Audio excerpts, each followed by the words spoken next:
सो है guys, welcome back टेमोन beside season 1 episode 8 के anime explanation के अंदर।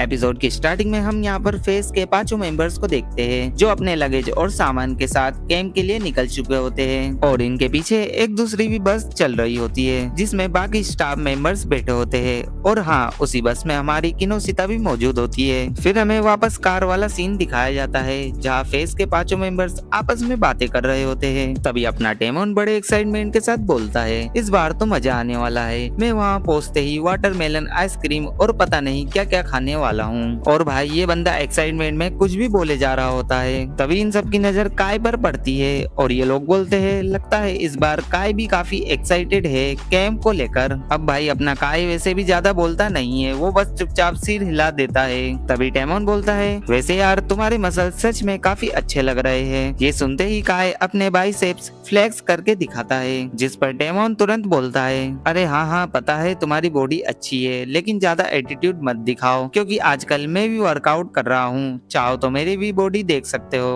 और भाई ये बंदा इतना बोलकर वो अपनी बॉडी दिखाने की कोशिश करता है जिसे देखकर बाकी सभी मेंबर्स कुछ सेकंड के लिए शॉक में चले जाते हैं। सीन शिफ्ट होता है जहाँ किनोसिता खिड़की से बाहर देखते हुए सोच रही होती है, ये सब आखिर हुआ कैसे? मैं सच में इनके साथ ट्रेनिंग कैंप जा रही हूँ, सब कुछ इतना जल्दी हुआ कि मुझे समझने का मौका ही नहीं मिला। तभी हम देखते हैं कि बस में एक डायरेक्टर भी मौजूद होता है जो इन सबको लगातार फिल्म कर रहा होता है। वो मैनेजर से बोलता है, वाह फेस के मेंबर्स तो कमाल है, इन्हें तो स्क्रिप्ट की भी जरूरत नहीं पड़ती, बिना स्क्रिप्ट के भी ये लोग इतना नेचुरल एक्ट कर लेते हैं। मैनेजर बोलता है, बिल्कुल यही तो इनकी सबसे बड़ी ताकत है। इसके बाद किनोसिता सोचने लगती है कि जो डायरेक्टर यहाँ आया है वो कोई मामूली इंसान नहीं है, वो इंडस्ट्री का काफी बड़ा नाम है और अपने काम के लिए बहुत फेमस भी है। लेकिन अगले ही पल उसे टेमोन की याद आने लगती है। वो सोचती है, सच में ये बंदा 3 दिन और 2 रात यहाँ कैसे बिताने वाला है, इसके साथ कुछ भी नॉर्मल नहीं होता। सीन शिफ्ट होता है और फाइनली सब लोग बीच पर पहुंच चुके होते हैं। यहाँ फेस के पांचों मेंबर्स वॉलीबॉल खेल रहे होते हैं और पूरी तरह वेकेशन मूड में नजर आ रहे होते हैं। उधर किनोसिता ये सब देखकर अपनी आंखें ढक लेती है और मन ही मन बोलती है, नहीं मैं ये सब नहीं देख सकती।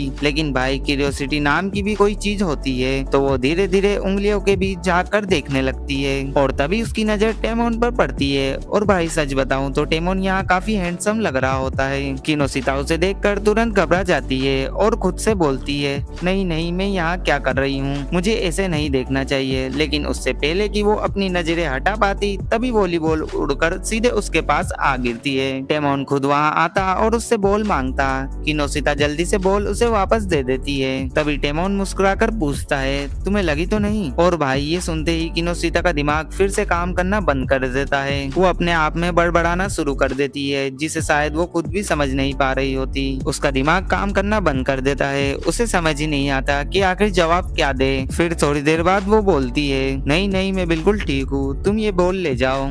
अपना टेमोन बॉल वापस लेकर चला जाता है और इधर हम कीटो को देखते हैं जो काफी देर से इन दोनों को ऑब्जर्व कर रहा होता है क्योंकि वो पहले से ही किनोसिता को वार्निंग दे चुका था कि वो टेमोन से थोड़ा डिस्टेंस मेंटेन करे, खासकर इस ट्रिप के दौरान। सीन शिफ्ट होता है, हम देखते हैं अपने ओडी को जो मन ही मन बोल रहा होता है, हर बार टेमोन ही क्यों, कम से कम एक बार मेरी तरफ भी देख सकती थी। खैर वो भी समझ जाता है कि अब इस बारे में सोचकर कोई फायदा नहीं है। इसके बाद शूटिंग का एक हिस्सा पूरा हो जाता है और स्टाफ इन सबको बोलता है कि अब इनके पास थोड़ा ब्रेक है तो ये लोग जाकर आराम कर सकते हैं। इधर टेमोन और उसकी टीम वेस्ट एरिया की तरफ निकल जाते हैं। तभी मैनेजर किनोसिता को बुलाकर कहता है, मेरे लिए एक छोटा सा काम कर दो, जाकर देखो कि फेस के सभी मेंबर्स ठीक है या नहीं। किनोसिता वहाँ पहुँचती है लेकिन जो सीन वो देखती है उसे देखकर वो खुद शॉक हो जाती है। यहाँ ओडी और कीटो दोनों टेमोन को उसके परफॉर्मेंस को लेकर काफी डांट रहे होते हैं। उनका कहना होता है कि वो कुछ चीजें ठीक से मैनेज नहीं कर पा रहा। तभी किनोसिता बीच में आती है और ओडी से बोलती है, बस करो अब बहुत हो गया,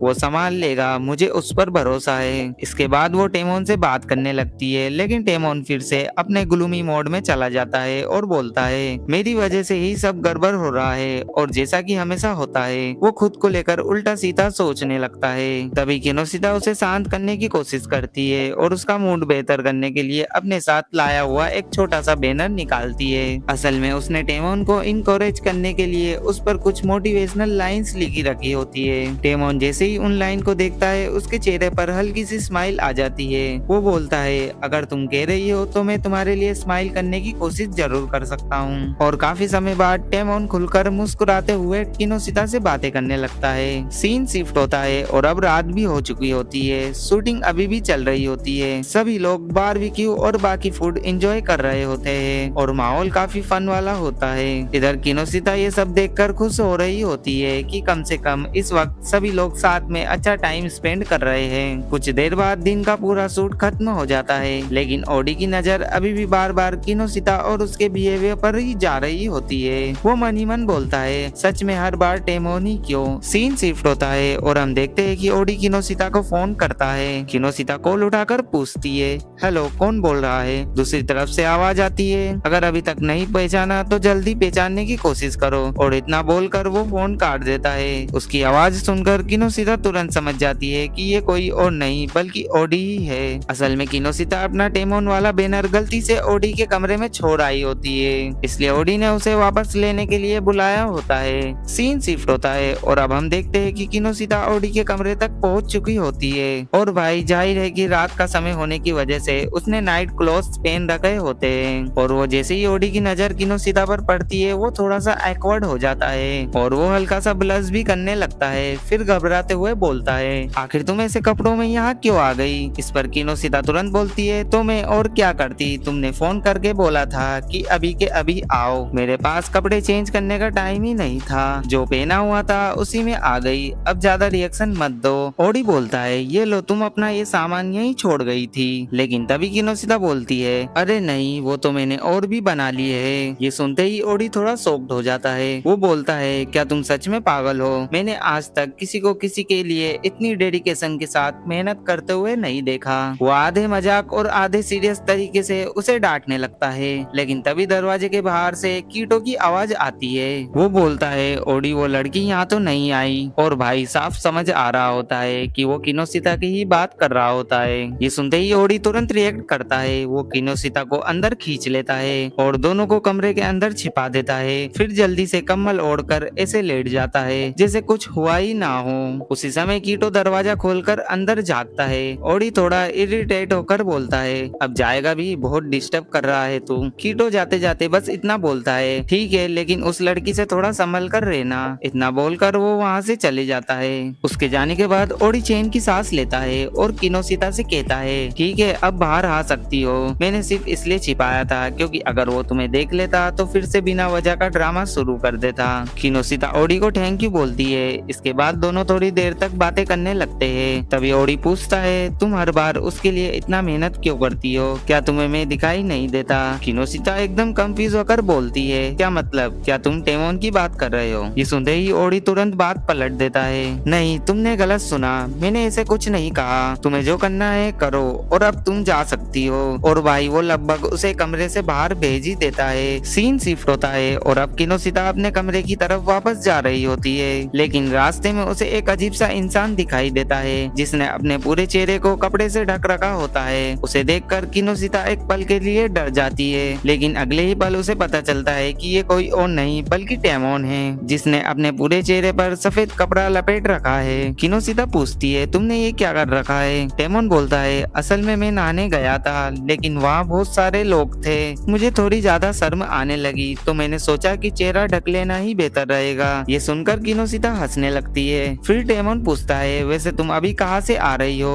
किनोशिता बोलती है दरअसल ओडी ने मुझे बुलाया था। टेमोन बोलता है क्या उसने तुम्हें क्यों बुलाया। किनोशिता समझाते हुए बोलती है नहीं ऐसी कोई बात नहीं है, मैं अपना एक सामान उसके कमरे में भूल गई थी, बस वही लेने गई थी। टेमोन कुछ पल चुप रहता है फिर मुस्कुराते हुए बोलता है वैसे तुमने जो सारी चीजें बनाई है उनमें काफी मेहनत लगी है ना। किनोशिता बोलती है तुम्हें कैसे पता। टेमोन बोलता है बस पता है और सच कहूँ तो तुमने इसके लिए बहुत मेहनत की है। और भाई ये बात सुनकर किनोशिता को सच में काफी अच्छा लग रहा होता है क्योंकि पहली बार उसे महसूस होता है कि टेमोन ने उसकी मेहनत को सच में नोटिस किया है। सीन शिफ्ट होता है और हमें यहाँ पे अगले दिन का सीन दिखाया जाता है यानी कि डे 2 का शूट। यहाँ पे सभी लोग आराम से खाना खा रहे होते हैं और आपस में बातें कर रहे होते हैं। तभी उनमें से एक बंदा बोलता है कि जो मछली की हड्डियां होती है उनमें काफी अच्छा कैल्शियम होता है और वो हमारी बॉडी के लिए काफी फायदेमंद होती है। ये सुनकर बाकी लोग बोलते हैं, ओ तो ये बात है। वेल इसके बाद शूटिंग फिर से शुरू हो जाती है और हम देखते हैं कि सभी लोग अलग अलग जगहों पर जाकर शूट कर रहे होते हैं। काफी देर तक शूटिंग चलने के बाद आखिरकार दिन का शूट पूरा हो जाता है। इसके बाद हमें सीधा रात का सीन दिखाया जाता है जहाँ पर अभी भी शूटिंग बाकी होती है। तभी वहाँ मौजूद एक स्टाफ मेंबर बोलता है, क्या तुम में से कोई फ्री है? जाकर जिम साइड में चेक कर आओ कि वहाँ रखा सामान सही है या नहीं। ये सुनकर किनोशिता बोलती है, ठीक है मैं जाकर देख आती हूँ। वो जिम की तरफ चली जाती है और जैसे ही अंदर एंटर करती है अचानक से जिम का गेट अपने आप बंद हो जाता है। अब किनोशिता अंदर फंस चुकी होती है। इधर बाकी लोग जब काफी देर तक उसे नहीं देखते तो उन्हें एहसास होता है कि किनोशिता अभी तक वापस नहीं आई है। तभी टेमोन बोलता है, एक मिनट में जाकर देखता हूँ कि आखिर किनोशिता के साथ क्या हुआ।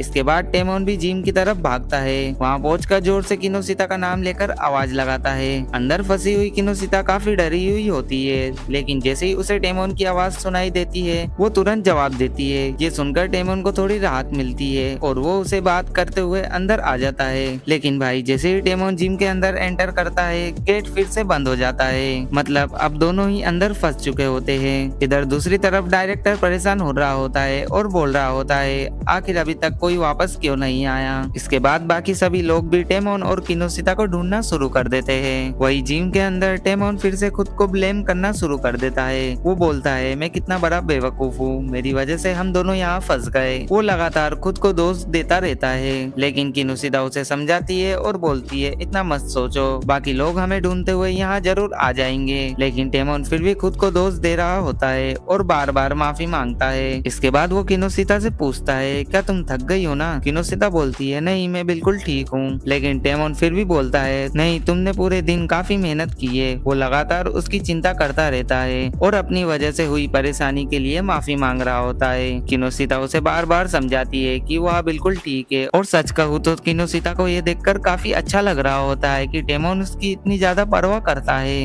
इतना ही नहीं, टेमोन उसे एक छोटे से बच्चे की तरह शांत कराने की भी कोशिश करता है। वेल कुछ समय बाद बाकी लोग आखिरकार उन दोनों को ढूंढ लेते हैं और दोनों सुरक्षित बाहर आ जाते हैं। इसके बाद हमें डायरेक्टर का सीन दिखाया जाता है। वो बताता है कि जिम का गेट उसी ने खराब करवाया था ताकि वो टेमोन के नेचुरल एक्सप्रेशन को रिकॉर्ड कर सके, क्योंकि वो टेमोन की रिएक्शंस और उसकी पर्सनैलिटी से काफी ज्यादा प्रभावित हो गया था। ये सुनकर टेमोन थोड़ा नाराज हो जाता है और बोलता है, अगर तुम्हें हमारे एक्सप्रेशन चाहिए थे तो तुम सीधा हमसे कह सकते थे। हम फेस के मेंबर से और अपना काम पूरी ईमानदारी से करते हैं। ये सुनकर डायरेक्टर अपनी गलती मान लेता है और माफी मांगता है। इसके बाद सभी लोग इस बात को यहीं खत्म करने का फैसला करते हैं। सीन शिफ्ट होता है और हमें सीधे अगले दिन का सुबह का सीन देखने को मिलता है। यहाँ पर किनोशिता किचन में खड़ी होती है और अलग अलग सब्जियों का अरेंज कर रही होती है। वो गाजर और बाकी सामान को एक तरफ रख रही होती है और साथ ही किचन के नाइफ्स भी सेट कर रही होती है। तभी वहाँ पर कीटो आता और बोलता, वैसे तुम्हें पता है ना कि टेमोन को कैरोट्स ज्यादा पसंद नहीं है, तो इन्हें थोड़ा साइड में रख देना। फिर वो नाइफ्स की तरफ देखते हुए बोलता है, और हाँ इन चाकों का ध्यान रखना, मैं चाहता हूँ कि ये बिल्कुल सही कंडीशन में रहे। किनोशिता बोलती है, हाँ हाँ मुझे पता है। वेल यहाँ पर कीटो उससे काफी नॉर्मल और अच्छे तरीके से बात कर रहा होता है। तभी किनोशिता बोलती है, वैसे कीटो तुम सच में काफी अच्छे इंसान हो। ये सुनकर कीटो बोलता है, बस करो, मुझे पता है ज्यादा तारीफ करने की जरूरत नहीं है। किनोशिता बोलती है, काश तुम कभी टेमोन से भी इतने अच्छे से बात कर लिया करो। ये सुनकर कीटो कुछ सेकंड के लिए चुप हो जाता है और फिर बोलता है, पता नहीं क्यों लेकिन मुझे उससे थोड़ी जेलसी होती है, क्योंकि सच कहूँ तो वो हम सबसे ज्यादा अलग और खास है। इसके बाद दोनों कुछ देर तक और बातें करते रहते हैं। वेल आखिरकार हमें इस शूट का आखिरी बड़ा सीन देखने को मिलता है, जहाँ पर हम देखते हैं कि कीटो सभी के लिए खाना बना रहा होता है। और भाई सच में इसकी कुकिंग स्किल्स काफी शानदार होती है। जिस तरीके से वो सब्जियां काट रहा होता है और खाना तैयार कर रहा होता है, उसे देखकर सभी लोग हैरान रह जाते हैं। तभी कोई उससे पूछता है, तुम इतना अच्छा खाना बनाना कैसे जानते हो? इस पर कीटो बोलता है, अरे मैंने तुम्हें नहीं बताया, दरअसल मेरे 5 छोटे भाई है और बचपन से ही मुझे उनका ख्याल रखना पड़ता था। ये सुनकर बाकी सब बोलते हैं, ओ तो इसलिए तुम इतने अच्छे कुक हो? कीटो बोलता है, हाँ शायद यही वजह है। सीन शिफ्ट होता है और अब हम देखते हैं किनोशिता को, जो अकेले बीच के किनारे खड़ी होती है। वो मन ही मन सोच रही होती है कि आखिरकार आज का पूरा काम खत्म हो चुका है। और अब जल्दी ही सब लोग वापस घर जाने वाले हैं। तभी उसकी नजर दूर बैठे टेमोन पर पड़ती है। टेमोन समुद्र किनारे बैठा हुआ होता है और कुछ तस्वीरें लेने की कोशिश कर रहा होता है। किनोसिता उसके पास आती है और पूछती है, तुम यहाँ क्या कर रहे हो? इस पर टेमोन बोलता है, मैं फोटो लेने की कोशिश कर रहा हूँ। फिर वो थोड़ा शर्माते हुए कहता है, लेकिन सच बताऊं तो मैं फोटोग्राफी में बिल्कुल अच्छा नहीं हूँ। इसके बाद दोनों बीच पर बैठकर आराम से बातें करने लगते हैं और वहाँ की शांति इंजॉय करते हैं। लेकिन तभी अचानक से एक बड़ी लहर उनकी तरफ आती है और उस लहर की वजह से किनोसिता पूरी तरह भीग जाती है। ये देखकर टेमोन तुरंत अपना कोट उसे दे देता है और फिर वो उसके बिल्कुल पास खड़ा होकर उसकी चिंता करने लगता है। लेकिन तभी पीछे से ओडी वहाँ पहुंच जाता है और दूर से उसे पूरी सिचुएशन कुछ और ही दिखाई देती है। उसे ऐसा लगता है कि शायद दोनों एक दूसरे के काफी करीब आ चुके हैं। ये सोचकर वो कुछ कहे बिना ही वहाँ से वापस चला जाता है। एंड वेल, इसी के साथ ये एपिसोड यहीं पर खत्म होता है। तो गाइस, कमेंट में बताना आपको ये एपिसोड कैसा लगा और इसकी एक्सप्लेनेशन कैसी लगी। अगर जरा सी भी अच्छी लगी हो तो वीडियो को लाइक कर देना और ऐसे ही एनीमे एक्सप्लेनेशन वीडियो देखने के लिए चैनल को सब्सक्राइब करना मत भूलना। और मैं आपसे मिलता हूँ नेक्स्ट वीडियो में। तब तक के लिए take care and good bye.